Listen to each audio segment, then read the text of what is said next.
Hi, Kerriann Speers back again to read the third short story from the Infinite Universes of Maggie Lavery. The short story I'm reading today is called Amateur Hour, and it is one of my favourites because it is about a busybody who gets very involved in a murder reconstruction. I'll just get going. They tried to make me wear a wig. Can you imagine? I had been to Gino's especially to get the full works. Usually I get a quick dry trim, from Curl Up and Dye, and then a wee bottle of nice and easy medium ash blonde when I get home. But I thought it was going to be on the telly. I would need to go all out. Sure, everyone would be watching, and I wanted to look my best. I'm glad I did because I could hardly cross the street now for people recognising me. I was properly blonde before I met George, not the halfway house between brunette and blonde I am now. Mother always said I was like Grace Kelly, but George preferred me darker. I draw less attention that way, so darker was what he got.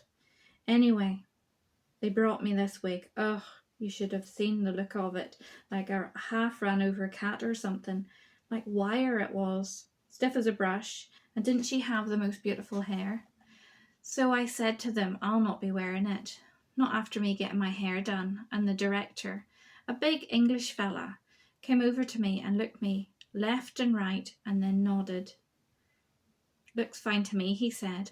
Fine. Fine. Jesus, didn't it cost me the guts of 100 quid? And I let him know it too. Do you know what he said? He said, we didn't ask you to do that. You can't claim it back on expenses. Expenses, I asked. Sure, aren't I doing this out of the goodness of my own heart? I was up there 2 days filming, getting it right. For her, not for anyone else. I wanted the guilty party caught, same as everybody. It wasn't a job for me, it was a charity.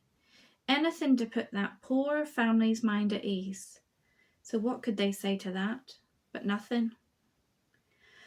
I didn't really want to do it at first, You know me, I don't like any fuss. It was George who saw the ad, extra wanted. Sure, you'd hardly call it an extra's part. Would be like saying Vivian Leigh was an extra on Gone with the Wind. But anyway, George saw the ad on Facebook or some such nonsense. Extra wanted, blonde hair, late 40s, green eyes. Must be available immediately for 1 to 2 days filming. He said, you know what that's for. What I said, for I hadn't a notion what he was on about. The Carey murder. Okay, thanks very much for putting up with me reading from the short stories.